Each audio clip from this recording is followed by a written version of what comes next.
Baiklah ibu-ibu salihah yang dirahmati Allah, alhamdulillah di kesempatan subuh yang penuh berkah ini, sebagaimana Rasulullah senantiasa berdoa di setiap subuh, Allahumma barik li ummati fi bukuriha, ya Allah berkahilah umatku di setiap subuhnya. Mudah-mudahan kita berlimpah berkah ya. Al barokah itu adalah ziyadatul khair wa thubutul khair, senantiasa bertambah kebaikan ya, baik kebaikan untuk dunia kita ataupun kebaikan untuk akhirat kita.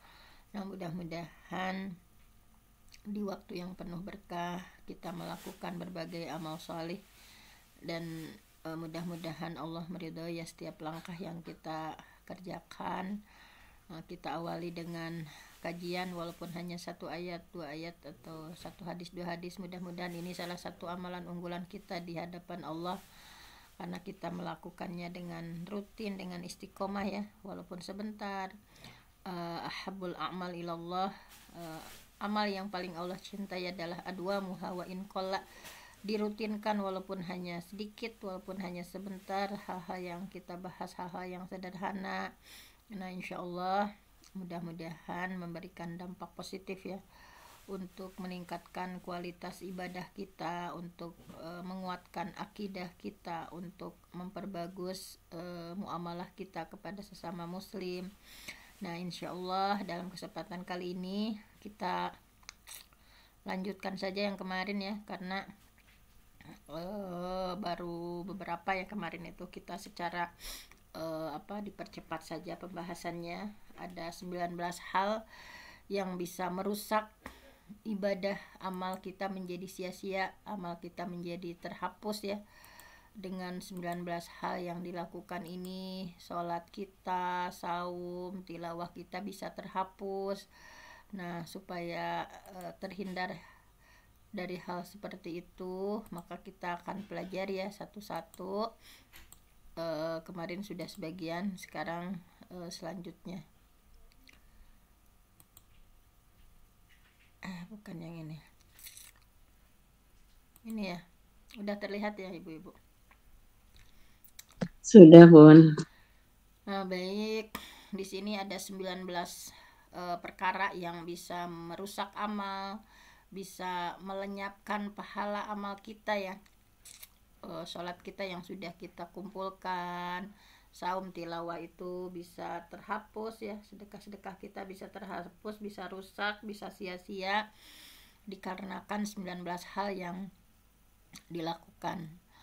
Nah, kalau para salafus salih ya, mereka begitu sudah sempurna ibadahnya juga ya, sholatnya sudah paripurna, sedekahnya, kedermawanannya sudah luar biasa, tetapi mereka sangat takut gitu ya ketika amal mereka itu tidak diterima oleh Allah. Mereka begitu khasyah ya, rasa takut yang luar biasa jikalau amalan yang mereka lakukan itu tidak maksimal. Nah, mudah-mudahan kita juga ya terpatri dalam diri kita bahwa kita merasa takut, jangan-jangan misalnya apa yang kita lakukan itu tidak diterima oleh Allah Subhanahu wa taala ya. Salat yang kita lakukan, saum yang kita lakukan, sedekah, misalnya kebaikan-kebaikan amal soleh, kalau para salafus salih begitu takut amalan-amalan tersebut ya tidak diterima baik oleh Allah. Nah, maka dari buku ini kita diingatkan jangan sampai kita termasuk yang muflis, yang bangkrut. Kita menyangka banyak amal soleh ya, dari berbagai amal soleh yang kita lakukan, sementara terusak gitu ya, atau terhapus amalan-amalannya itu karena diantaranya 19 hal di sini. Yang pertama di sini adalah kemarin ya, saya bacakan saja dulu yang 19-nya. Dan pembahasan untuk itunya sebagian sudah kemarinnya sampai nomor 5 ya. Jadi ada 19 hal yang bisa merusak amal kita. Yang pertama adalah kufur, syirik, murtad, dan nifak. Nah, ini mudah-mudahan kita terhindar. Kemudian riya. Nah, nanti akan dibahas ya satu persatu. Ini sudah kemarin. Yang sudah kemarin kita simpulkan saja ya. Jadi dengan kufur, dengan musyrik, dengan murtad dan nifak, amal seseorang itu akan terhapus. Jadi ketika ada seseorang muslim kemudian dia murtad atau melakukan berbagai kemusyrikan atau kufur ya, atau banyak sifat-sifat kemunafikan dirinya.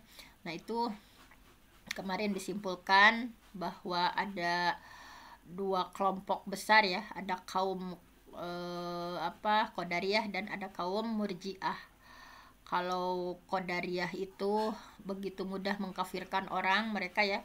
Pokoknya pelaku dosa besar itu sudah masuknya murtad gitu ya, sudah keluar dari Islam. Yang sebaliknya Murji'ah itu terlalu menyepelekan. Mereka berpendapat bahwa antara maksiat dengan iman itu masih bisa bersatu. Jadi ini mah STMJ ya, sholat terus maksiat jalan. Nah, kita yang Quran Sunnah, kita yang Ahlus Sunnah wal Jamaah berada di antara hal-hal tidak termasuk yang terlalu keras yang mudah mengkafirkan, tetapi tidak menyepelekan seperti orang-orang Murji'ah. Yang terpenting kita adalah tentu saja ketika berbuat maksiat ya seseorang, nah asal jangan sampai misalnya melakukan kekufuran, kemusyrikan, murtad dan nifak. Nah, ini diantaranya yang bisa menghapus ya amal-amal solih yang kita lakukan. Nah, kemudian yang kedua kemarin sudah dibahas ria ya. Kalau ria itu jangan sampai, banyak bentuknya kemarin ya ria itu. Misalnya kita sedang sholat, kemudian memperbagus sholat karena ingin dipandang oleh orang lain. Ria itu dari ru'yah ya, ingin dilihat. Nah, jadi hati-hati apakah ketika kita beramal itu ingin dipuji orang, ingin dilihat oleh orang lain supaya kedudukan kita menjadi lebih tinggi karena ilmu kita, karena kekayaan kita misalnya. Nah, ini hati-hati kalau terselubung rasa riya ya. Sebagaimana Rasulullah kemarin, inna akhwafa ma akhafu alaikum asyirkul asgar. Sesungguhnya yang paling aku takuti kepada umatku adalah syirik kecil, yaitu riya. Karena riya ini terkadang ya setan itu selalu memunculkan ya, kita sudah beramal soleh, sudah selamat, tetapi tiba-tiba dihembus-hembus ya, ingin dipuji orang dan lain sebagainya. Kemudian menyebut-nyebut sedekah dan menyakiti orang yang diberi. Ini kemarin sudah ya, jangan sampai latu betilu sodakotikum, jangan jangan kau sia-siakan, kalian sia-siakan ya sodakotikum, sedekah kalian, bilman niwal adza, dengan menyebut-nyebut dan menjadikan sakit hati ya orang yang kita beri.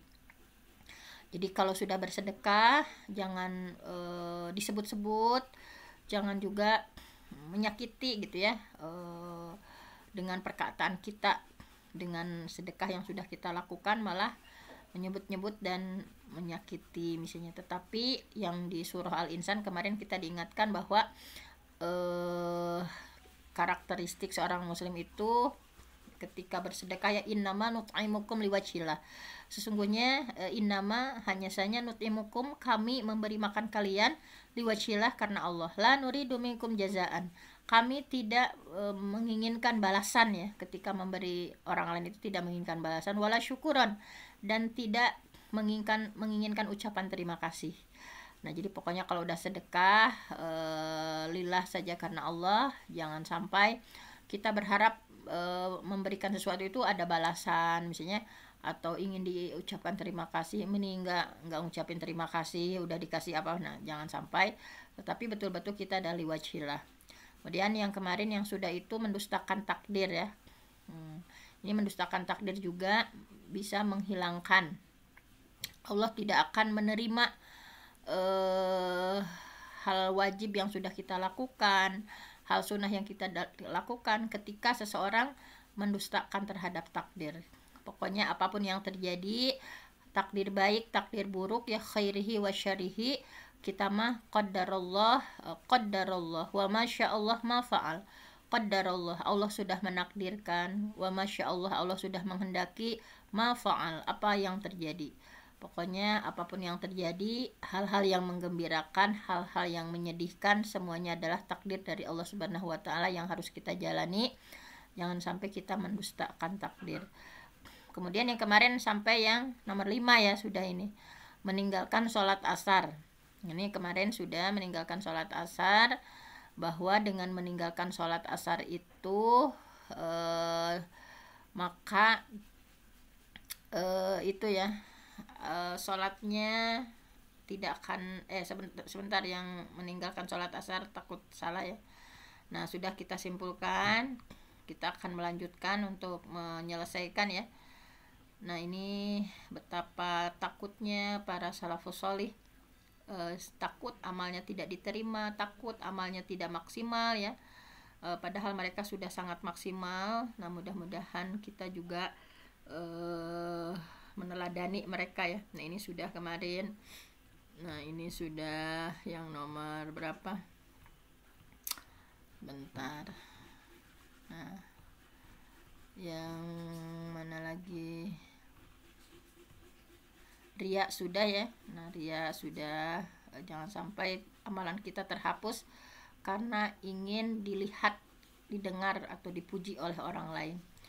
Kemudian yang kemarin sudah ya, ini menyebut-nyebut sedekah. Jangan la tubtilu shadaqatukum bil manni wal adza. Kemudian mendustakan takdir sudah kita bahas. Meninggalkan sholat asar. Nah, ini jadi hafidhu ala sholawat, jagalah oleh kalian sholat ya, was sholatil wusta, apalagi sholat wusta. Nih ada penekanan, karena sholat asar itu waktunya singkat dan dalam kondisi yang lagi sibuk, baru pulang kerja baru. Nah, itu jadi banyak yang meninggalkan ya sholat asar ini. Makanya Allah mengingatkan. Nah, di sini man taraka sholatal asri, barang siapa yang meninggalkan sholat asar, faqad habita amaluhu, maka amalannya lenyap, maka sia-sia apa yang sudah kita lakukan itu ya. Amal-amal soleh yang sudah kita kumpulan itu akan habito itu lenyap, sia-sia, terhapus amalan-amalan itu ya ketika meninggalkan sholat asar.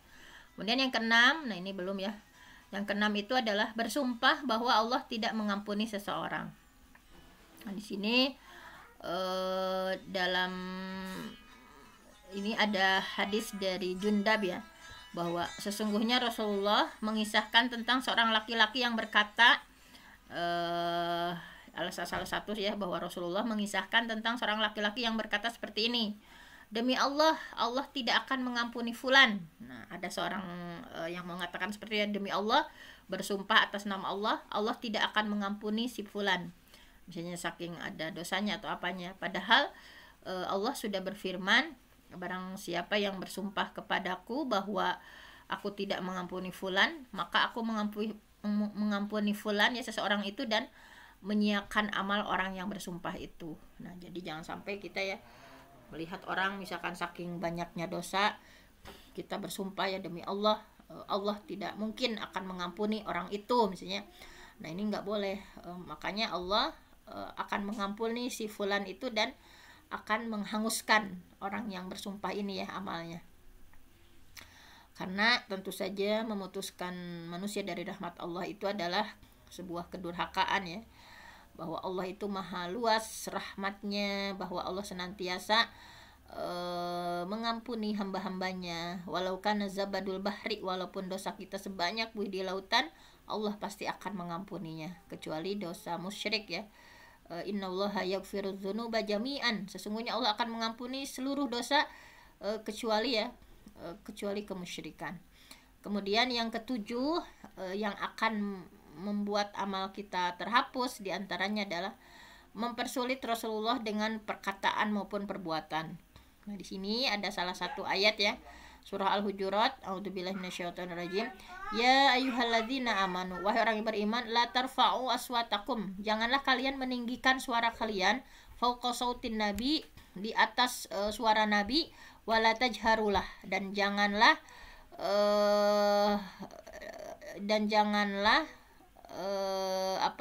mengeraskan bil qauli kajahri ba'dikum li ba'din, janganlah sebagaimana kerasnya suara kalian terhadap sesama kalian sendiri.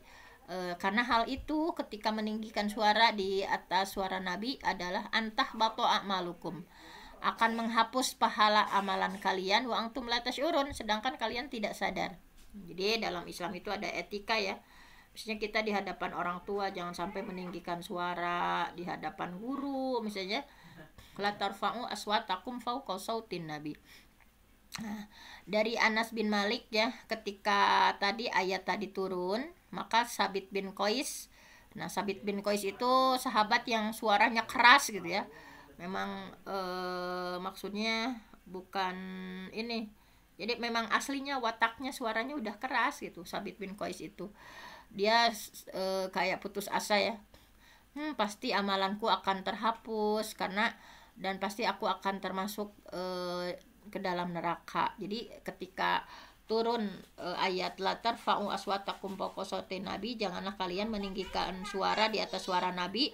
Dia merasa dirinya karena suaranya selalu keras, dia sudah putus asa bahwa pasti amalanku akan terhapus dan pasti aku akan termasuk penghuni neraka. Dan Qais juga menghindari nabi ya.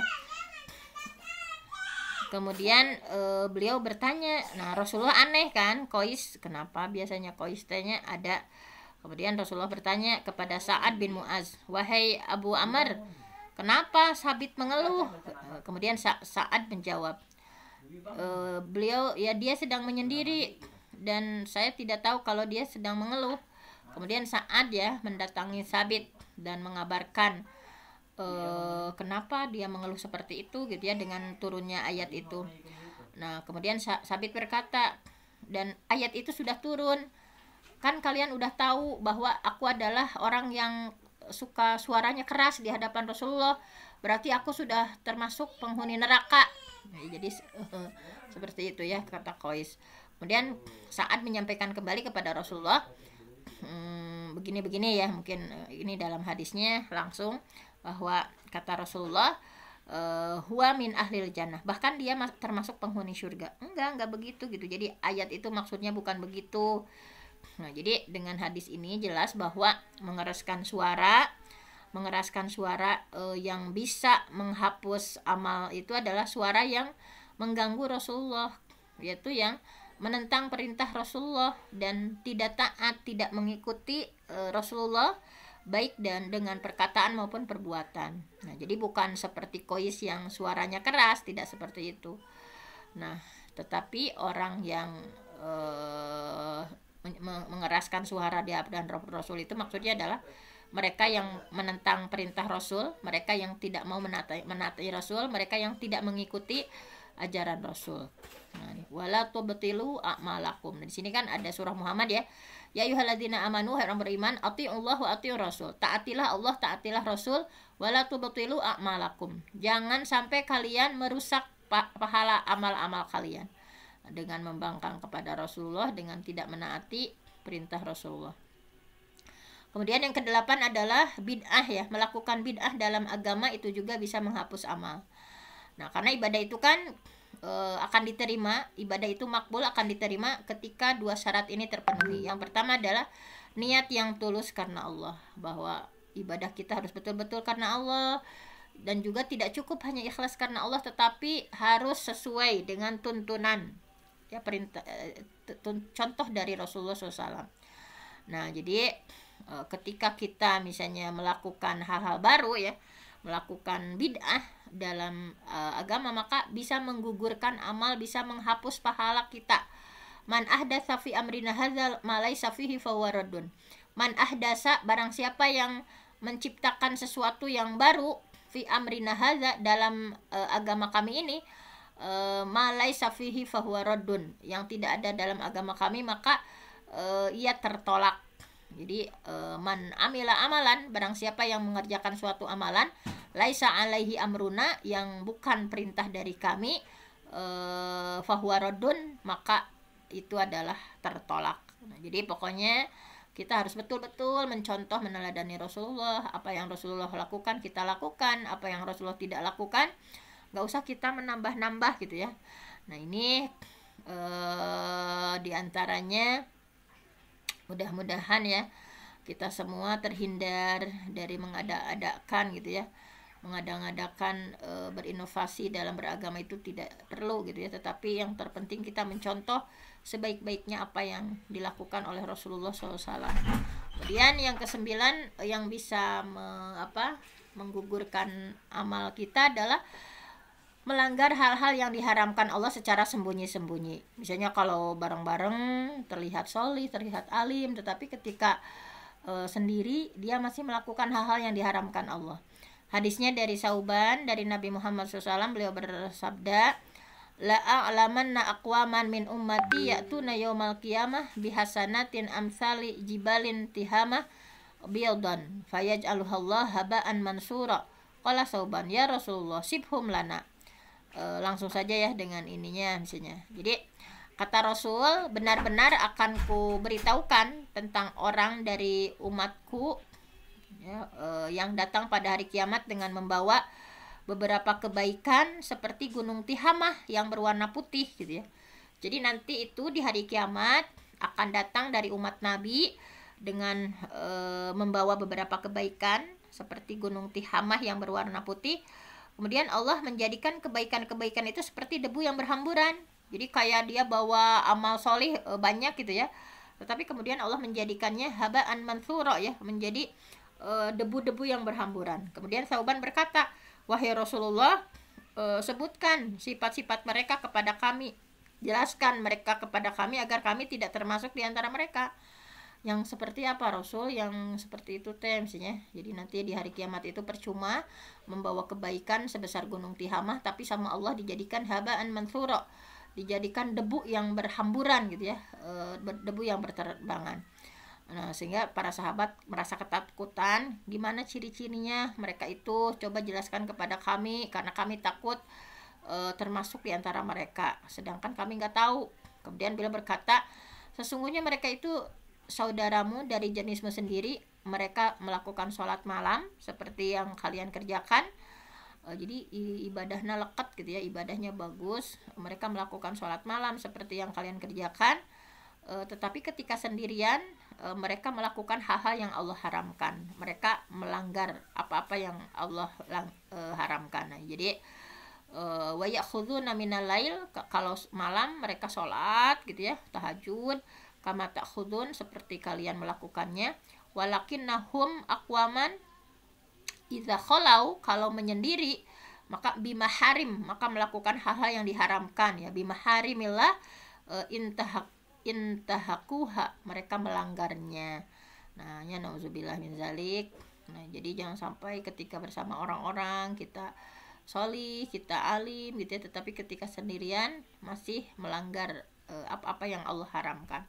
Mudah-mudahan kita termasuk orang yang diberikan rasa takut ya oleh Allah ketika sendirian dan juga ketika bersama orang lain. Dan mudah-mudahan kita termasuk orang-orang yang mengagungkan syiar Allah ya, menjauhi larangan Allah dan menjauhkan dari dosa baik yang tampak ataupun yang tersembunyi. Kemudian yang ke-10 adalah merasa gembira jika ada orang mukmin yang terbunuh. Nah, ini juga akan terhapus amalannya ya, karena tentu saja banyak hadis ataupun ayat yang mengagungkan kehormatan orang mukmin ya, dan banyak hadis yang mengancam terhadap orang-orang yang menghalalkan darah orang mukmin. Di sini diantaranya di surah An-Nisa ya, wa may yaqtul mu'minan, barang siapa yang membunuh seorang mukmin muta'ammidan, dengan sengaja, fajazauhu jahannam, maka baginya adalah mendapatkan balasan jahanam, khalidan, mereka kekal fiha, di dalamnya, wa ghadiballah, dan Allah marah, alaihi, kepadanya, wala anahu, dan Allah melaknat ya, mengutuknya, wa adalahu azaban azima, dan Allah sudah menyiapkan siksa yang begitu azim, yang begitu besar. Nah, kemudian man qatala mu'minan, barang siapa yang membunuh seorang mukmin, fagatabato, dan dia merasa senang, bikotlihi, terhadap pembunuhannya itu, lam yaqbalillah minhu sarfan wala adalan, maka Allah tidak akan menerima ibadah wajib dan ibadah sunnahnya. Jadi barang siapa yang membunuh seorang mukmin kemudian dia merasa senang terhadap pembunuhannya itu, maka Allah tidak akan menerima sarfan, ibadah wajibnya, wala adalan, dan ibadah sunnahnya. Jadi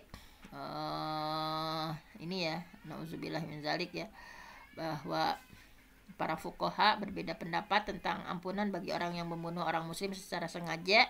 Di antara mereka ada yang berpendapat dia diampuni jika bertaubat, dan sebagian lainnya berpendapat dia tidak akan pernah diampuni. Pendapat pertama lebih kuat ya, wallahu alam. Kemudian yang ke-11 adalah menetap bersama orang-orang musyrik di wilayah peperangan. Nah, misalnya ya, orang-orang ini sekarang di Palestina, misalnya di Israel ya, kita menetap bersama orang-orang musyrik ya di wilayah peperangan. Jangan sampai seperti itu karena kan menghapus amal.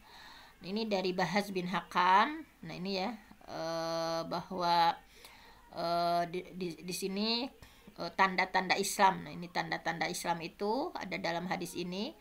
Tanda-tanda Islam itu adalah aslam tu wajhiya ilallah. Aku berserah diri ya, wajahku kepada Allah. Wa takhallaitu. Nah, di sini ya ciri-ciri Islam itu berserah diri kepada Allah, kemudian bergantung kepada Allah ya. Kemudian waktu qimas shalah, mendirikan salat, waktu tiaz zakah, mengeluarkan zakat. Kullu muslim ala muslim haram. Setiap muslim dengan muslim lainnya adalah haram untuk saling menyakiti. Akhwani nasirani la yaqbalullah min musyrik ba'da ma aslama amalan aw yufariqal musyrikina ilal muslimin. Nah, jadi jangan sampai sesama muslim saling menyakiti. Kedua itu adalah saudara, harus saling menolong. Allah tidak akan menerima suatu amalan. Nah, la yaqbalullah min musyrik ba'da ma aslam. Allah tidak akan menerima suatu amalan dari orang musyrik setelah dia masuk Islam, sehingga dia meninggalkan negeri kaum musyrikinnya untuk bergabung dengan negeri muslim. Jadi jangan sampai menetap dengan orang-orang yang masih musyrik gitu ya, tetapi hendaklah berhijrah kepada negeri orang-orang mukmin. Nah, kemudian selanjutnya mendatangi dukun atau peramal. Nah, ini hati-hati juga ya. Hati-hati juga, kita kadang mempercayai zodiak ya, misalkan bintang atau ada ramal. Sekarang itu kan di zaman sekarang banyak ya, tukang ramal, ahli nujum, dukun, misalnya meramal melewati atau apa, kartu tarotnya tuh, bacaan-bacaan tertentu. Pokoknya Islam mengharamkan hal-hal semacam ini ya. Di antaranya hadisnya. Nah, di sini di antaranya seperti yang dilakukan Rasulullah yang mendatangi Ibnu Sayyad ya, seorang Yahudi. Beliau mengancam orang-orang yang mendatangi dukun dan sejenisnya, lalu meminta sesuatu kepada dukun itu, bahwa sholatnya tidak akan diterima selama 40 hari. Nah, jadi man ata arrofan, barang siapa yang mendatangi arrofan, peramal, fasa'alahu, kemudian dibertanya an syai' tentang sesuatu, lam tukbal, tidak akan diterima, lahu baginya sholatun, sholatnya arba'ina yauman, 40 hari. Nah, jadi jangan sampai kita mempercayai ya tentang apa tadi, diramal apa, misalnya kan banyak ya, meramal artis inisial ini cina akan bercerai di tahun ini, artis inisial ini akan meninggal gitu ya. Nah, jadi kita jangan percaya dengan hal semacam itu. Jadi ancaman tadi diperuntukkan bagi orang yang mendatangi dukun, bertanya sesuatu, dan membenarkan gitu ya apa yang dikatakan oleh dukun itu. Maka ini adalah sebagaimana dikuatkan dalam hadis ini juga, man ata arrofan, barang siapa yang mendatangi peramal, au kahinan, atau mendatangi dukun, fasodakohu, kemudian membenarkan bima yakulu, apa yang dikatakan oleh peramal dan dukun itu, faqad kafaro, maka dia sudah kufur, bima unzila ala Muhammad, terhadap apa yang diturunkan kepada Nabi Muhammad. Jadi orang yang datang kepada peramal, kepada dukun, kemudian dia membenarkan apa yang disampaikan oleh peramal atau dukun itu, maka sungguh dia sudah kufur. Nah, ini ya, jangan sampai bahwa ketika pilkada ya kemarin itu banyak sekali orang-orang berdatangan kepada dukun ya, zubillah min zalik gitu ya, banyak mempercayai tentang begini-begini. Nah, ini mudah-mudahan kita berlindung kepada Allah ya dari hal-hal semacam itu. Kita terhindar dari berbagai kemusyrikan, dari berbagai hal-hal yang bisa menghapus dari amalan-amalan kita. Kemudian mendurhakai orang tua. Nah, mendurhakai orang tua juga ini adalah bisa menghapus amal. Jadi siksa yang akan secepatnya diberikan itu di dunia itu adalah dosa berbakti dosa durhaka kepada orang tua.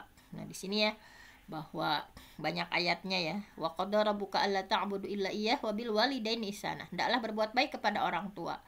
Ini yang diingatkan apalagi di surah ini ya.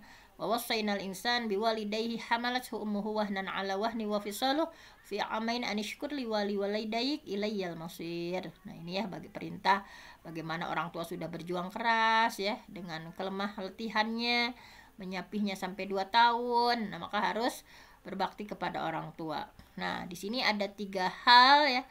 3 orang Allah tidak akan menerima baik ibadah wajib atau sunnahnya, yaitu akikun, orang yang durhaka kepada orang tua dan yang selalu menyebut-nyebut sedekah ya, al-manna ya, kemudian yang mendustakan takdir.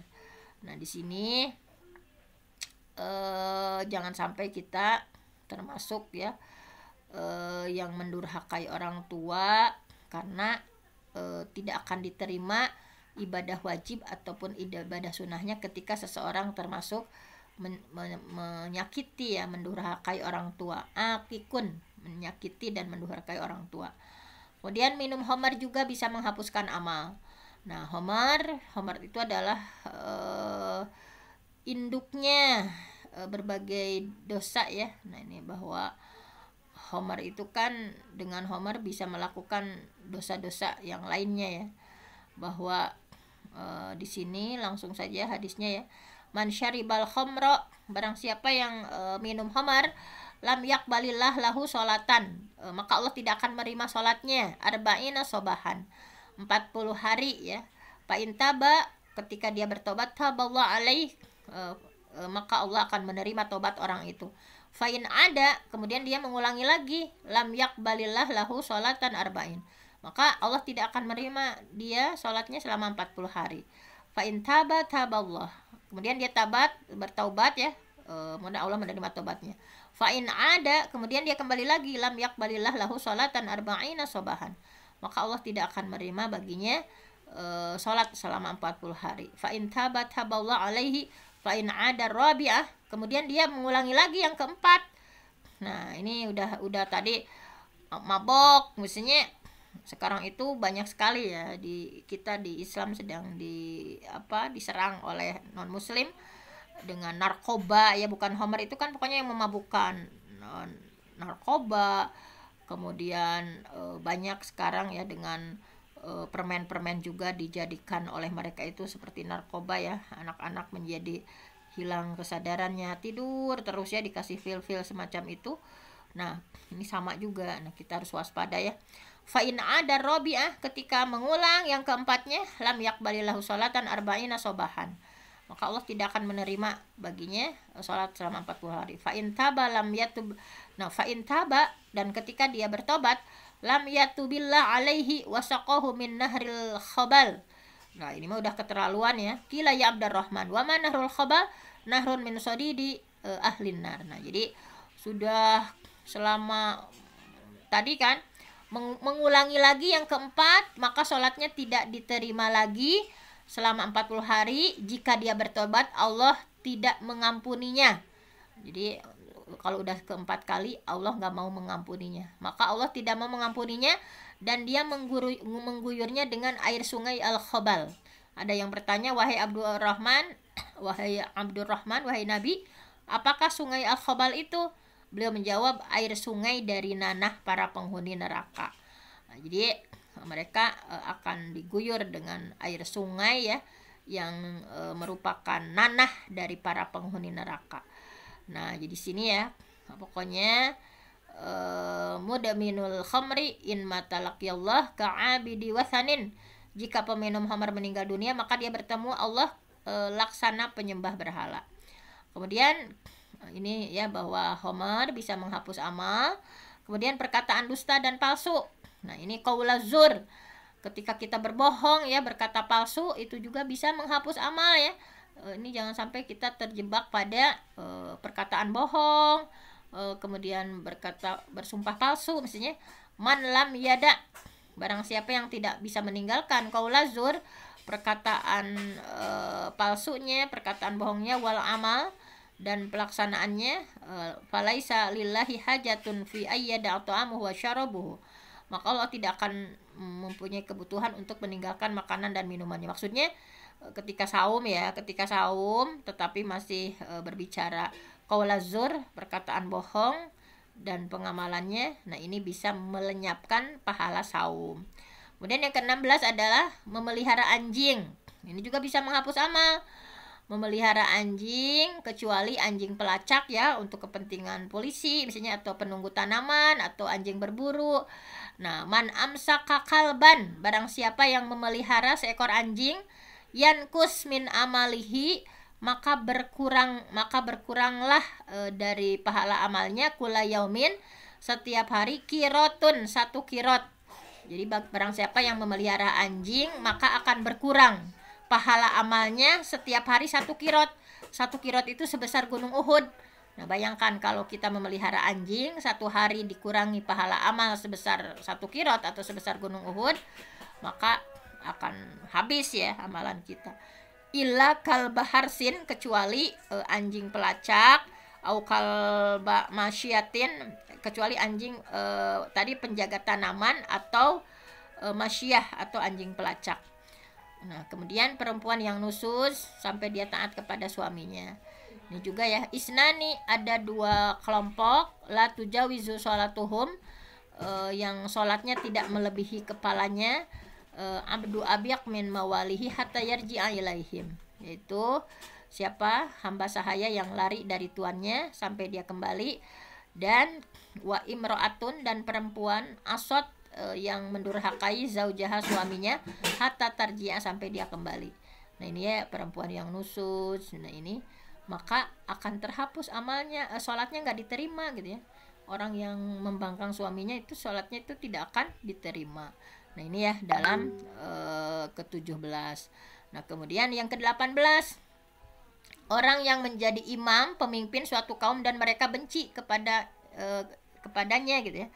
Salah satun, ada 3 kelompok, la tujawizu sholatuhum azanahum, tidak akan diterima ya sholatnya, al abdul abik hatta yarji'a, hamba sahaya yang lari dari tuannya sampai dia kembali, wa imro'atun batat zaujuha 'alaiha sakhiton, dan perempuan ya yang semalaman suaminya dalam keadaan marah kepadanya. Nah tidak akan diterima sholatnya ketika seorang perempuan ya kemudian suaminya marah semalaman kepadanya, kemudian wa imamu qaumin wa hum lahu karihun. Nah tidak akan diterima sholatnya juga mereka yang imam suatu kaum, pemimpin suatu kaum, sedang mereka benci ya, mereka membenci kepada pemimpin itu. Nah ini ya, sebagian ulama berpendapat bahwa mereka tidak suka jika seorang menjadi imam dalam sholat jamaah dari golongan orang sedang mereka benci kepadanya. Namun jika pemimpin itu bukan orang zalim, maka orang-orang yang membencinya justru akan mendapatkan dosa. Nah jadi ini ada 3 kelompok ya, harus hati-hati. Kemudian yang terakhir nih, mohon maaf ini tanggung ya, yang ke-19. Nah, orang muslim yang menjauhi saudaranya sesama muslim tanpa alasan yang dibenarkan syariat. Misalnya tiba-tiba menjauh dari seseorang ya, sesama muslim, tanpa alasan yang dibenarkan syariat, ini juga akan terhapus amalan kita ya. Nah ini misalnya banyak pertengkaran, misalnya banyak perselisihan, misalnya berselisih dengan siapa, nah kemudian menjauhi tanpa alasan yang dibenarkan syariat, maka akan terhapus amalnya. Nah ini tuftahu abwabul jannah, dibukakan pintu surga yaumal isnin wa yaumal khamis. Jadi pintu surga itu setiap hari Senin dan hari Kamis itu dibuka. Fayughfaru likulli abdin, maka diampuri semua hamba, la yusyriku billahi syai'a, bagi orang yang tidak menyekutukan Allah pasti Allah ampuni. Illa rajulan, kecuali seseorang, kanat bainahu wa baina akhihi syahna, kecuali seseorang yang syahna, memiliki perselisihan, permusuhan antara sesamanya. Fayuqalu, maka dikatakan kepadanya, andiru hadaini hatta yastoliha, andiru hadaini hatta yastoliha, andiru hadaini hatta yastoliha. Kata Allah ya, lihatlah 2 orang ini sampai keduanya berdamai. lihatlah dua orang ini sampai keduanya berdamai. Lihatlah dua orang ini sampai keduanya berdamai. Jadi ketika berselisih, maka Allah tidak akan mengampuni dosa orang yang berselisih itu, karena setiap Senin dan Kamis pintu surga dibuka, Allah ampuni seluruh orang kecuali orang yang menyekutukan Allah dan orang yang dalam keadaan berselisih, maka Allah tidak akan mengampuni. Nah ini ya, mungkin hanya itu saja. Ada 19 hal kita harus berhati-hati, jangan sampai kita ya sudah capek-capek mengumpulkan berbagai amal solih, tetapi amal solih kita terhapus ya, sia-sia dengan kecerobohan kita ya, melakukan hal-hal yang tidak diridhoi oleh Allah Subhanahu wa taala. Hanya itu saja, saya mohon ampun sama Allah. Yang benar datangnya dari Allah, yang salah dari saya sendiri. Aku qouli hadza wa astaghfirullah li wa lakum. Wassalamualaikum warahmatullahi wabarakatuh. Waalaikumsalam warahmatullahi wabarakatuh. Waalaikumsalam warahmatullahi wabarakatuh. Terima kasih kepada Al-Mukarramah Bunda Dr. Haja Fenty yang sudah menyampaikan materi. Mudah-mudahan menjadi ilmu yang bermanfaat buat kita semuanya serta bisa mengamalkannya. Amin ya Allah ya Rabbal Alamin. Mudah-mudahan kita dijauhkan dari 19 perkara yang dapat merusak amal. Amin ya Allah ya Rabbal Alamin. Rabbana anfa'na bima 'allamtana wa bi'allimna alladzi yanfa'una rabbi faqihna wa faqih ahlana wa qurrata lana fi dinina. Amin ya Rabbal Alamin. Bapak Ibu yang dirahmati Allah, kita akhiri kajian ini dengan sama-sama membaca istighfar dan doa kafaratul majlis. Astagfirullahaladzim, astagfirullahaladzim, astagfirullahaladzim. Subhanakallahumma bihamdika asyhadu an la ilaha illa anta astaghfiruka wa atubu ilaik.